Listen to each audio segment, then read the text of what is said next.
안녕하세요. 여러분들과 함께 성장하는 100% 무료 주식 채널의 김재성입니다.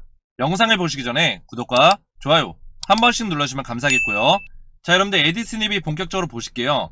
자, 지금부터 우리가 굉장히 대응이 필요한 시점이라고 보면 되는데 여러가지 기사들이 많습니다. 뭐 쌍용차 인수부터 해가지고 에디슨입에서 얼마 전에 분할합병에 대한 이야기까지 꺼내면서 다양한 이야기들이 많이 나오고 있는데 가장 핵심은 딱 두 가지예요. 여러분들 상장 폐지가 되냐 안 되냐가 가장 중요하기 때문에 여기에 따른 우리는 매매 전략을 세워놓으면 된다라고 보시면 되겠습니다. 그래서 지금부터는 대응의 시점이고 이 대응의 시점이 5월 2일 이후로 시작이 될 건데 지금부터 여러분들이 준비하셔야지만 이제 보름 정도가 남았는데 이 결과에 따라서 우리가 올바른 대응을 할 수 있다. 그래서 여러분들이 지금 피 같은 돈이 여기 묶여 있는데 상장 폐지가 되든 안 되든 결국에 우리가 원하는 가격대에 어느 정도 손실폭을 줄이고 우리의 현금을 되찾아야 되잖아요. 탈출을 해야 되기 때문에 여기에 맞는 대응 시나리오를 제가 알려드릴 거고요.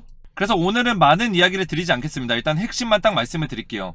상패가 안 되는 경우와 상패가 되는 경우, 그리고 상패가 됐을 때는 정리매매에 대한 어떤 우리가 매도할 수 있는 마지막 기회가 있는데 이 시기에 우리가 어떻게 매도를 해야 될지, 어떤 대응 전략을 가져가야 되는지에 대해서 제가 아주 자세하게 말씀드릴 거고요. 그리고 UNI와 금호HT에 대해서 지금 에디슨입이 관련해서 같이 매수를 하신 분들 계시는데 제가 UNI와 금호HT 매매 대응까지 영상 마지막 부분에 말씀을 드릴 겁니다. 그래서 영상 끝까지 시청해주시기 바라겠고요. 자, 우선 상패가 안 되는 경우에 대해서 좀 알아볼게요. 자, 우선 한국거래소에서 이제 공시가 떴어요. 상장 폐지 사유가 발생했다. 4월 11일까지 사유 해소 확인서를 제출해야 되는데 제출하지 않았기 때문에 상장 폐지 사유가 발생했고 거기에 따라서 영업일기 중 15일 이내에 5월 2일이죠. 5월 2일까지 이의제기 신청을 해야지 상장 폐지에 대해서 다시 한번 검토를 할 수 있다는 거죠. 결국에 이의제기 신청이 없을 경우에는 그대로 상장 폐지 절차로 넘어가게 된다. 근데 5월 2일날 만약에 이의제기 신청을 하더라도 이게 받아들여질지는 미지수입니다. 여러분들 일단 금감원과 한국거래소에서 이의제기를 받아들여 주려면 결국에 이 상장 폐지 사유에 대해서 납득할 수 있는 확실한 내용이 포함되어 있는 이의제기 신청서가 제출이 돼야 된다는 거죠. 그래서 지금 에디슨리비에서 지금 꺼내든 카드가 뭐냐면 분할합병 카드입니다. 자, 분할합병 카드를 통해서 부채를 줄여가지고 상장 폐지 사유를 해소하겠다. 결국에는 이 존속가치에 대해서 에디슨리비가 부채도 많고 그리고 영업이익에 대해서 적자가 계속된 기업이기 때문에 이 존속가치에 대한 불확실성으로 상장 폐지 사유로 이제 빠지게 된 겁니다. 그래서 이 존속가치에 대해서 이의 제기를 하기 위해서 부채를 줄이겠다. 어떻게 부채를 줄인다? 분할합병을 통해서 구조를 완전하게 개편을 시키겠다는 거죠. 근데 이거에 대한 이제 결정적인 내용이 뭐냐면 5월 25일날 임시주총이 열리게 되는데 이의제기 신청은 5월 2일까지 내야 돼요.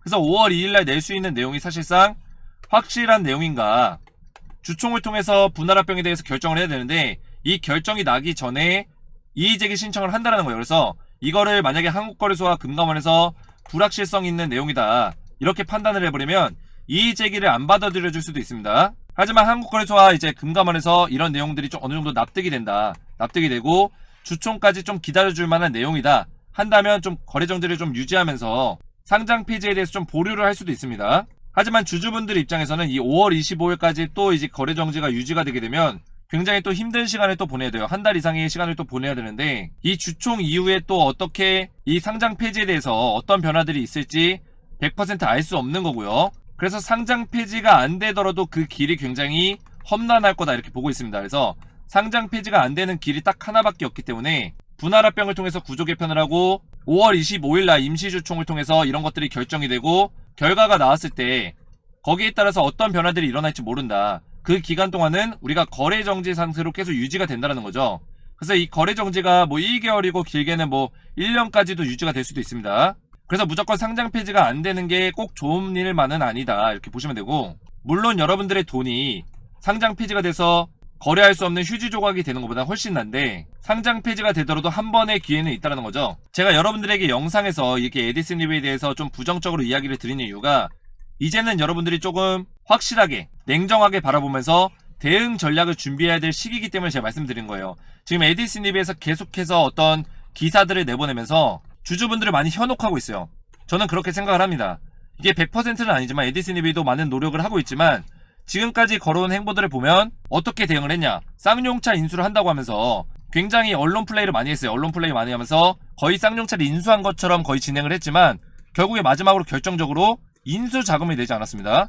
마지막 인수 자금을 내지 않았기 때문에 그동안 막 언론 플레이 통해서 UNI 인수하고 지분 확보하고 전환사채 발행해가지고 투자금 확보하고 인수자금 확보하고 해외 글로벌 이제 사모펀드를 통해서 투자금 확보하고 이런 작업들을 했지만 결국에 인수자금을 내지 않았다는 게 팩트입니다. 결국에는 인수자금을 내지 않았다는 거는 계약서상으로 인수자금을 내야 된다고 명시가 되어 있는데도 불구하고 안 냈다는 거는 인수할 생각이 없다라고도 비춰지는 거거든요. 그래서 에디슨 리브에서 이제 쌍용차 인수가 문제가 생기고 나서야 이제서야 법원 소송을 하고 이런 작업들을 하고 있지만 사실상 가능성이 없는 법원 소송을 하고 있다. 왜냐면 쌍용차에서 이야기하는 거는 계약서상으로 인수자금을 3월 25일까지 내지 않으면 계약 파기가 가능하다는 내용이 담겨있기 때문에 우리는 절차대로 계약 파기를 한 것뿐이다. 이거는 법원에서 이 계약서가 있기 때문에 쌍용차의 손을 들어줄 수밖에 없는 내용입니다. 사실상 이 소송을 하는 것도 에디슨 리브에서 입장에서는 이 소송이 안 될 거라는 걸 알고 있으면서도 소송을 한 거라고 보여지거든요. 그리고 이것뿐만 아니라 지금 에디슨 리브가 4월 11일날 이 상장 폐지에 대해서 사유 확인서를 낸다고 언론에다 얘기를 했어요. 그래서 언론사의 이 뉴스에서 에디슨 리브는 사유 확인서를 4월 11일까지 낼 예정이다. 이렇게 보도를 했습니다. 그래서 주주분들도 이거 기다리면서 거래정지 상태에서도 버티고 있었던 건데 결국에 사유 확인서를 4월 11일날 안 냈다라는 거예요. 그래서 제가 이제 생각하는 거는 계속해서 에디슨 리브는 이 주주분들이 굉장히 혼란을 주고 있다는 거죠. 그래서 이번에도 이 분할합병에 대한 이야기가 나오고 뭐 상패를 막겠다 뭐 이런 내용이 나오지만 저는 사실상 이걸 믿지 않습니다. 믿지 않고 그냥 여러분들은 상패가 안 되는 경우와 되는 경우에 대해서 시나리오를 준비하면 되는 거예요. 시나리오 준비해서 여기에 맞게끔 기계적으로 대응을 하면 되는 겁니다. 더 이상 이제 에디슨 리브에 대해서 어떤 꿈과 희망을 품는 게 아니라 되는 경우와 안 되는 경우에 대해서 냉정하게 판단해서 여러분들은 대응하셔가지고 여러분들의 피 같은 돈을 어떻게든 현금화시키면 되는 겁니다. 어떻게든 현금화시켜서 다른 좋은 종목으로 여러분들 투자하시면 충분히 약간의 손실을 복구하시고 주식시장에서 좋은 투자를 할 수 있기 때문에 냉정하게 판단하셔서 대응을 하셔야 됩니다. 그래서 이 대응 전략에 대해서 제가 여러분들이 혼자 하시면 힘드시기 때문에 실시간으로 제가 좀 대응을 해드릴 건데 특히 이 정리매매 같은 경우는 많은 분들이 많은 부정적인 그런 시각들을 가지고 있지만 에디슨 리브 같이 어떤 이벤트가 있었던 기업들은 거래량이 세게 터지기 때문에 특히 개인 투자자들이 많이 투자를 하고 있기 때문에 정리매매가 딱 시작되는 시기에 거래량이 많이 터지면서 변동성이 강해질 수 있습니다. 이 정리매매 같은 경우는 마이너스 플러스 마이너스 30%에 대한 제한폭이 없기 때문에 하루 만에 100%에서 200% 그리고 하루 만에 마이너스 90% 이런 변동폭을 만들 수 있습니다. 그리고 30분 단위로 단일가 거래가 되기 때문에 실시간 거래가 아닙니다. 그래서 30분마다 여러분들이 매도를 하실 수 있어요. 그래서 매도하는 시기에 대해서도 잘 정해야 되고 전략적으로 매도를 해야 된다. 그래서 정리매매가 만약 돌입되게 되면 공시가 뜰 거예요. 상패에 대한 공시와 함께 정리매매 일정이 뜰 텐데 일반적으로 7일 정도를 줍니다. 짧게는 5일 정도, 길게는 15일 주는데 일반 기업은 이제 7일 정도 주는데 이 시기에 여러분들이 정리매매를 통해서 손실폭을 최대한 줄이고 그리고 최대한 본전에 가깝게 여러분들이 매도하시거나 아니면 만약에 이 변동성이 강해지면서 엄청난 상승이 나왔을 때 우리가 약간의 수익권에서 매도하는 전략으로 가야겠죠.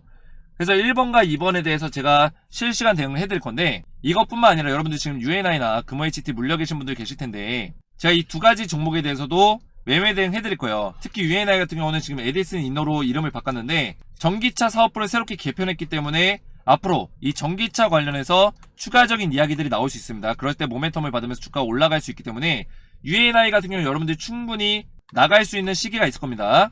그리고 오늘은 UNI가 8% 정도 이제 상승하면서 마감했기 때문에 다시 상승하는 움직임이 한 번 정도 더 나올 수 있다. 그래서 여기에 맞는 매매 전략을 제가 실시간으로 대응해 드릴 거예요. 자, 그럼 어떻게 실시간으로 대응해 드리냐?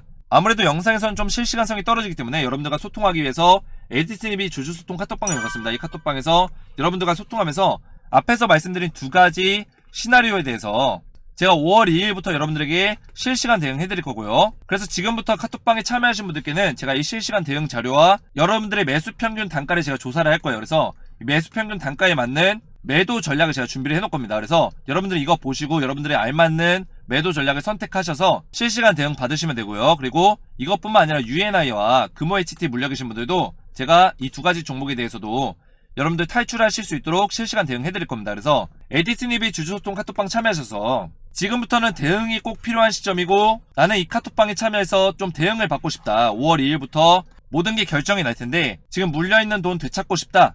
대응을 좀 받고 싶다 하시는 분들은 아래 제 개인번호 010-5738-8282번으로 에디슨이라고만 세 글자 문자로 남겨주시면 제가 100% 무료로 카톡방 초대 링크를 문자로 답장 드리겠습니다. 그래서 이 카톡방은 지금 무료로 운영하고 있으니까 여러분 참여하셔서 꼭 대응받으시기 바라겠고요. 아래 제 개인번호로 에디슨이라고만 문자 보내주시면 되고요. 오늘 제 영상이 도움이 되셨다면 구독과 좋아요 부탁드리고 저는 다음 시간에 뵙겠습니다. 감사합니다.